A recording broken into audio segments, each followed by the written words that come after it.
గురుగారు, ఒక ఊరిలో శివలింగ ప్రతిష్టాపన చేయటానికి లింగాన్ని తెస్తూ ఉండగా ఆ శివలింగం అసలు కదలలేదంట. ఆ సమయంలో కంచి స్వామివారు ఎటువంటి పరిష్కారాన్ని చూపించారు?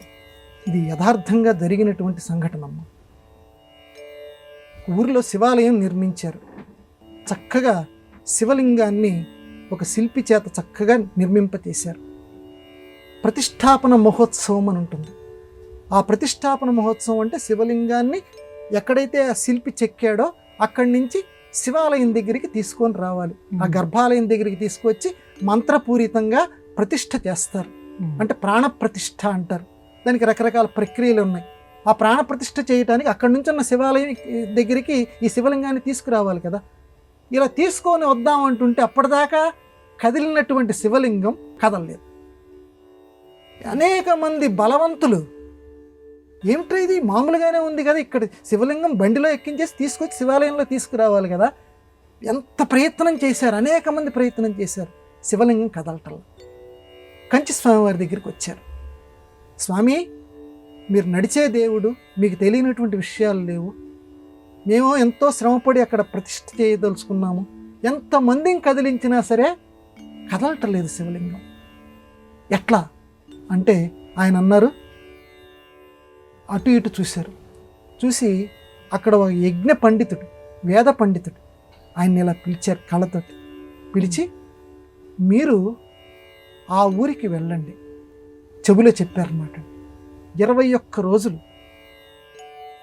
రుద్ర నమ్మక చమకం చదవండి, నిస్వార్థంగా చదవండి అని ఆయన చెబులో చెప్పారు. వెళ్ళమన్నారు. చెప్పి వాళ్ళని ఎవరైతే తన దగ్గరికి వచ్చారో వాళ్ళకి ఏం చెప్పారంటే, ఈయన మేము వెంబడి వస్తారు, మీరు అనుకున్న కార్యక్రమం అవుతుంది, మీరేం బాధపడకండి అన్నారు. రుద్ర నమ్మక చమకాలతో పాటు పంచాక్షరిని కూడా జపించండి అని చెప్పి ఆ యజ్ఞ పురుషుడికి, ఆ యజ్ఞ పండితునికి, ఆ వేద పురుషునికి కంచి స్వామివారు చెప్పారు. ఆ రకంగానే ఆ యజ్ఞ పండితుడు చక్కగా 21 రోజుల పాటు శివ పంచాక్షరి ఓం నమ శివాయ. నిజంగా మనం అనుకుంటామమ్మా, పంచాక్షరి అని అంటే నమశివాయ అంటే సరిపోతుంది కదా. నా మా శివాయ 5 అక్షరాలే పంచాక్షరి కదా, మళ్ళీ ఓం ఏంటి? అప్పుడు ఓం అని పెడితే అది షడక్షరం అవుతుంది, 6 అక్షరాలు అవుతుంది కదా. మరి ఓం అని ఎందుకు చేరుస్తుంటారంటే మనకు తృప్తి కోసం ఓం చేరుస్తాం, కానీ నమశివాయలోనే ఓం కలిసిపోయి ఉందమ్మా.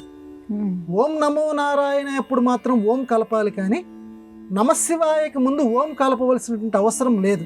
అది ఓంకారం స్వతసిద్ధంగా దాంట్లోనే ఉంది. అందుకే దాన్ని పంచాక్షరి అంటారు. నమశివాయ అంటే చాలు. ఆ నమశివాయ అనేటువంటి ఆ పంచాక్షరితో పాటు రుద్రనమ్మక చమకాలు కూడా చక్కగా 21 రోజుల పాటు పూర్తి చేసిన తర్వాత ఆ యజ్ఞ పండితుడు, ఆ వేద పురుషుడు చక్కగా ఆ పల్లెటూరు వాళ్ళతోటి చెప్పాడు, ఇప్పుడు మీరు అభిషేక జలం దాని మీద పోసి ఇప్పుడు కదపండి అన్నారు. ఇప్పుడు కదిపితే అలా కొంచెం తేలిక. అసలు ఇదివరకు అంత కష్టపడితే కూడా కదలనటువంటిది ఒక్కసారి అలా కదిలిపోయింది. ఎంతో ఆనందంగా తీసుకొచ్చి ఆ శివలింగాన్ని శివాలయంలో ప్రతిష్ఠించారు. ఏమిటి స్వామి, ఇదివరకు కదలంది ఇప్పుడు ఎందుకు కదిలిందంటే, ఏమో నాకు తెలియదు, స్వామివారు చెప్పారు, నడిచే దేవుడు చెప్పారు, పంచాక్షరిని జపించండి. నేను ఆ రకంగానే నిష్టగా అన్ని వేల పంచాక్షరి ప్రతిరోజు కూడా జపించాను. ఆ రకంగా శివలింగం అక్కడ కదిలింది అని చెప్తే, అంటే దీని ద్వారా కంచి స్వామి వారు ఆ నడిచే దేవుడు లోకానికి చెప్పింది ఏంటంటే, ఆధునిక యుగంలో కూడా, ఎప్పుడో ప్రాచీన కాలంలో నమశివాయ నమశివాయ అంటే ఏవో మహిమలు జరిగాయి అనుకుంటున్నారు కదా, ఆధునిక యుగంలో కూడా నిష్టగా గనక మీరు జపిస్తే పంచాక్షరిని, ఏదైతే అసాధ్యం అనుకున్నారో అది సుసాధ్యమవుతాయి, మీ కార్యక్రమాలు నెరవేరుతాయి అని లోకానికి తెలియజేయటం కోసం, పంచాక్షరి జపం యొక్క గొప్పతనం తెలియజేయటం కోసం ఆ వేద పండితునికి కంచి స్వామివారంగా ప్రబోధించి లోకానికి ఒక చక్కటి సందేశాన్ని అందించారు. కాబట్టి ఆ పంచాక్షరి మనం కూడా జపిస్తూ ఉత్తమమైన ఫలితాలని పొందేదము గాక.